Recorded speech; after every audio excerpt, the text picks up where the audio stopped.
নমস্কার, স্টুডিও ত্রিপুরায় আপনাদের সকলকে স্বাগত। স্টুডিও ত্রিপুরার মুখোমুখিতে আজ আমরা অতিথি রূপে পেয়েছি তাকে আমাদের আগরতলার মানুষজন খুব ভালো করেই চিনেন। তিনি doctor Amiya Sinha, new Hindi higher secondary স্কুলের প্রিন্সিপাল এবং আমান বার্তা নামে একটি দৈনিক পত্রিকার তিনি সম্পাদক। নমস্কার। আপনাকে আমাদের স্টুডিও ত্রিপুরার মুখোমুখি অনুষ্ঠানে অনেক স্বাগত জানাচ্ছি। আজ আমরা আপনার কাছ থেকে আপনার জীবনের গল্প শুনতে এসেছি। এই যে চড়াই উতরাই আপনি মানে পেরিয়ে এসছেন জীবনে, তার গল্প মানে এটা কোথা থেকে আপনি শুরু করেছেন, এই গল্পটা যদি আমাদের দর্শক শ্রোতা বন্ধুদের বলেন। অ্যাকচুয়ালি আমি কমলপুরে একটা খুব অখ্যাত ইন্টিরিয়র গ্রামে 85 গ্রামটার নাম, ওইখান থেকে এটা আমার জন্মস্থান। এখান থেকে বড় হয়েছি। আমার বাবা গরিব, চিরা বিক্রি করতো। এখান থেকে আমরা 4 ভাই 4 বোন, খুব কষ্টের সংসার। এটা আমার শুরুয়াত। আর পড়াশোনা ছাড়া আমাদের কোনো উপায় ছিল না, তাই আমাদেরকে বাধ্য হয়ে পড়াশোনা করতে হতো।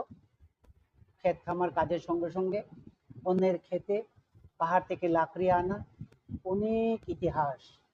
তার মধ্যে আমরা আস্তে আস্তে আস্তে এডুকেশন আমাদের বাধ্যতামূলক ছিল, তাই আমরা আস্তে আস্তে আমরা পরে এভাবে এমএ, বিএ, এমএ, টাকার অভাবে বিএসসি পড়তে পারিনি।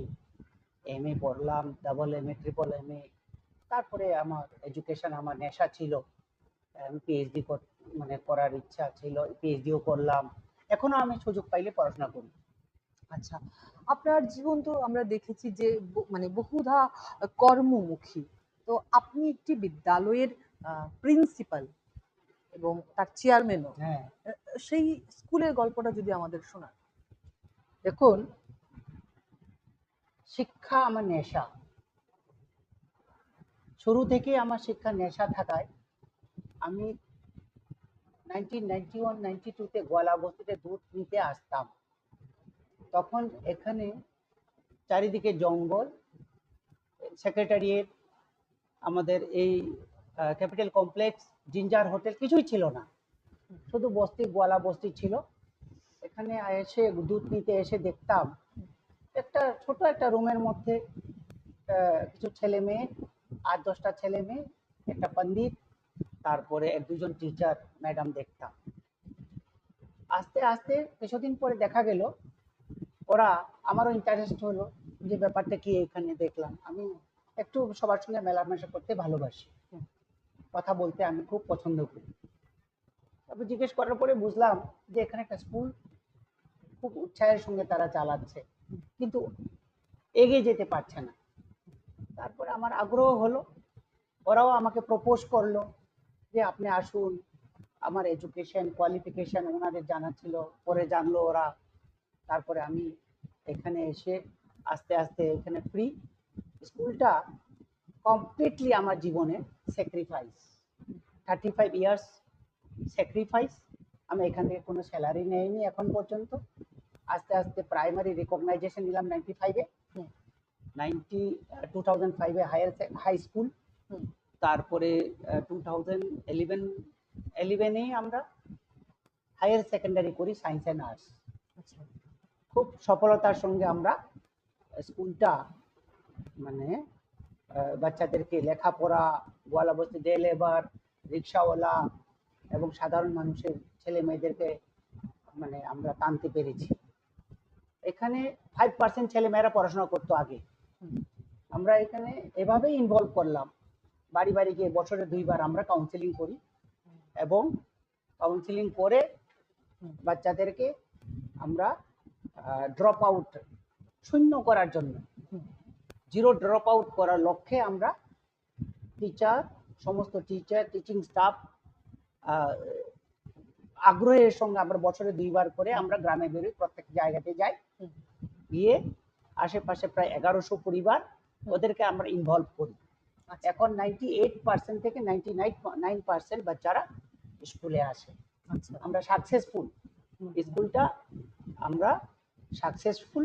এখান থেকে রাষ্ট্রীয় পরিষেবাতে, দেশের সেবাতে এবার এবারে আমাদের 12 পাস করেছে বাচ্চা 4টা মেয়ে এবং 18টা ছেলে মেয়ে, গোয়ালার ছেলে মেয়ে, ডে লেবার রিক্সাওয়ালার ছেলে মেয়ে, ওরা সিআইএসএ, সেন্ট্রাল ইয়েতে আমার রিজার্ভ ফোর্স, আর্মি, নেভি, এয়ারফোর্সে ওরা চাকরি পেয়ে গেছে।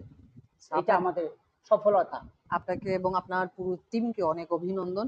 তো আমান বার্তা বলে আপনার একটি দৈনিক পত্রিকাও রয়েছে, সেটি কিভাবে শুরু করলেন, কিভাবে ইন্সপায়ার হলেন, এবং আপনি যে বললেন পিএইচডির কথা, সেটা কি বিষয়ে আপনি করেছেন সেটাও যদি জানেন।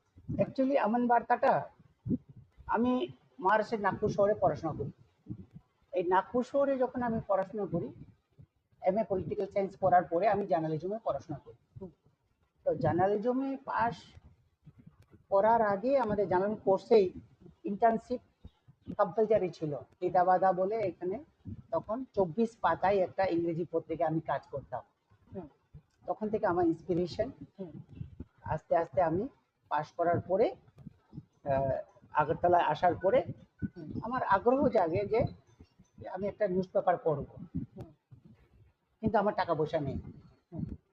খুব কষ্ট করে চলতাম, টাকা পয়সা, তারপরও ইচ্ছা শক্তি যে মানুষকে কোন জায়গায় নিয়ে যাইতে পারে, মানুষকে যেখানে ইচ্ছা সেখানে পৌঁছার সুযোগ দেয় ইচ্ছা শক্তি, সেটা আমার লাইফে আমি পেয়েছি। কারণ 98-এ আমি পত্রিকাটা শুরু করার পরে সাপ্তাহিক চালাই, এখন 3 বছর হলো ডেইলি চালাই, কিন্তু কোনো অসুবিধা হচ্ছে না। এখন আমি পত্রিকাটা ডেইলি হিসাবে মণিপুরি এবং ইংরেজিতে আমি দুইটা ভাষা দ্বিভাষিক পত্রিকাটা চালাই। আর আপনার পিএইচডি বিষয়টা যদি পিএইচডি আমি জার্নালিজমেই করি। হ্যাঁ, এমএ কি করার বিষয় পরে নিয়ে করেছেন? জার্নালিজমে করি। জার্নালিজমে হচ্ছে impact of the transformation of digital journalism on printing media and commercial and small growers। আচ্ছা, এটার উপরে আমি জার্নালিজমে আমি পড়াশোনা করি। আপনি ব্যস্ত একজন প্রিন্সিপাল হিসাবে আপনার দায়িত্ব রয়েছে, তারপর আপনি আমান বার্তা চালাচ্ছেন। পিএইচডি মানে করাটা আপনার জন্য কতটা কঠিন ছিল? এটা আমার নেশা হয়ে গেছিল, এডুকেশন আমার নেশা হয়ে গেছে, কারণ এডুকেশন ছাড়া আমার কোনো উপায় ছিল না। আপনি মনে করেন যে শিক্ষাই আমাদের জীবনে? শিক্ষা, এখনো আমি শিক্ষা করি, এখন আমি পড়াশোনা করি, স্টাডি করি, দেশ বিদেশ যাই, এডুকেশন আমার সবচেয়ে, এটা আমার নেই, এডুকেশন ছাড়া আমি থাকতে পারি না। আপনার যে পত্রিকা রয়েছে আমান বার্তা, তাতে আপনি বলেছেন যে আপনি বাংলার পাশাপাশি মণিপুরি ভাষাতেও সেখানে লেখা প্রকাশ করে থাকেন। তো আপনি যেহেতু নিজে মণিপুরি মানে মণিপুরি ভাষা সম্প্রদায়ের মানুষ, তো আপনার এই পত্রিকায় মানে কারা কারা লেখা মানে দেন? ত্রিপুরার বিখ্যাত লেখক যারা সাহিত্য নিয়ে যারা চর্চা করেন, আর মণিপুর থেকেও আসেন, আর আমাদের সম্প্রদায় সংখ্যালঘু ত্রিপুরায় একটু এনকারেজ করার জন্য, ওনাদের লেখা এবং মণিপুরি ভাষাকে প্রাধান্য দেওয়ার জন্য আমি এইভাবে লেখাগুলা দিয়ে থাকি। 2 এবং 3 যে পেজ, এটা মণিপুরি ভাষায়, সম্পূর্ণ মণিপুরি ভাষা, বিভিন্ন প্রবন্ধ ইত্যাদি লেখাগুলা প্রকাশিত হয়। আচ্ছা আচ্ছা, আপনার সম্প্রদায়ের যে জনগোষ্ঠী, তার রাজ্যে কিন্তু একটা সংখ্যালঘু জনগোষ্ঠী। আপনি কি অনুভব করেন যে আপনার সম্প্রদায়ের প্রতি আপনার মতো সফল ব্যক্তির বিশেষ দায়িত্ব রয়েছে? হ্যাঁ, এটা তো আমি 100 বার বলবো, কারণ আমাদের সম্প্রদায়ের জনসংখ্যা খুব কম। আমরা যারা শিক্ষিত বা আমরা একটু এডুকেশন নিয়ে থাকি, আমাদের কর্তব্য অনেক আছে। আমি আমার যে স্কুলটা, যেটা হায়ার সেকেন্ডারি স্কুল, বিপিএল ভুক্ত বাচ্চা এবং এলাকায় 1100 পরিবার তো ফ্রি পড়বেই এবং ফ্রি পড়ছে এখনো। এই 35 ইয়ার্সে আমরা 1 টাকাও নিচ্ছি না। তার মধ্যে এবার আমি মার্চ এপ্রিলে নতুন সেশনে আমি অ্যানাউন্স করেছি, ত্রিপুরায় এবং ত্রিপুরার বাইরের বা শিলচর বা আসামের কোনো মণিপুরি যদি পড়তে আসে বা গরিব বিপিএল ভুক্ত তো অনায়াসেই ফ্রি পড়বে, কোনো মণিপুরি ক্যান্ডিডেট যদি আসে পড়তে, সায়েন্সে পড়ুক, সে আর্টসে পড়ুক, 11-12 পড়ুক, নার্সারি থেকে 12 পর্যন্ত হুম। মণিপুরি সম্প্রদায়ের ছেলে মেয়েদের জন্য ফ্রি, সম্পূর্ণ ফ্রি। এটা আমি অ্যানাউন্স করে দিয়েছি।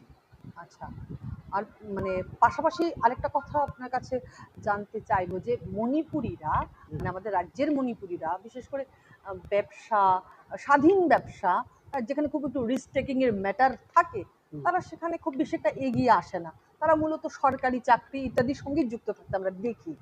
তো এই যে প্রবণতা, হ্যাঁ, আপনি তার থেকে আলাদা হলেন। তো এই আমাদের যে মণিপুরী যুব সম্প্রদায় রয়েছেন, যারা একটু আপনার মতো রিস্ক টেকিং করতে চায়, হ্যাঁ, তাদেরকে আপনি কি বলবেন? আমি একটাই মেসেজ দিতে চাই, আমাদের সম্প্রদায় হোক, হুম, অন্য সম্প্রদায়ের হোক, হুম, রিস্ক তো নিতেই লাগবে। লাইভ হচ্ছে রিস্ক নেওয়ার জায়গা। হুম, আর শিক্ষা পাশাপাশি নিজেকে, নিজের পায়ে দাঁড়ানোর জন্য নিজেকেই শুরু করতে হবে। নিজেকে যে কোনো জিনিস শুরু করলে যা স্যাটিসফ্যাকশন, যেটাকে সামনে নিয়ে এগিয়ে যাওয়া যায়, এটা অন্যের অনুকরণ করে ততটুকু করা যায় না। আচ্ছা, তাই নিজেকে রিস্ক নিয়ে নিজেকেই এগিয়ে যেতে হবে। এডুকেশন তো থাকতেই হবে, হুম, এডুকেশন ইজ কম্পালসারি, হুম, এটা পার্ট অ্যান্ড পার্সেল, এটা থাকতেই হবে। সঙ্গে নিজেকে যে কোনো জিনিস, ব্যবসা বাণিজ্য, কারিগরি দিক দিয়ে যে কোনো কাজ, নিজেকে কর্মঠ হতে হবে এবং এগিয়ে যাওয়ার জন্য নিজেকেই চেষ্টা করতে হবে। তারপরে সঙ্গে সঙ্গে আপনি সাকসেসফুল সফলতার রাস্তা দেখতে পারবেন। এটাই আমার মেসেজ, এটাই থাকবে। আমাদের সম্প্রদায় হোক, অন্য যে কোনো সম্প্রদায়ের হোক, ছেলে মেয়েদেরকে নিজেকে দাঁড়াতে হবে, চাকরির নির্ভরতা থাকলে চলবে না। আপনাকে অসংখ্য ধন্যবাদ। আপনি ধন্যবাদ। আজকে আমাদের যে মূল্যবান সময় দিয়েছেন, আমাদের দর্শক শ্রোতা বন্ধু সকলেই নিশ্চিতভাবে আপনার কথায় বিশেষভাবে অনুপ্রেরিত হবেন। আহ, আপনার যে বহুধা কর্মমুখী জীবন রয়েছে, সেটা যাতে আগামী দিনেও ভালো কাটে তার কামনা করছি। Thank you. আজকের মতো মুখোমুখি স্টুডিও ত্রিপুরা আমরা এখানেই শেষ করলাম। সঙ্গে থাকবেন স্টুডিও ত্রিপুরা। নমস্কার।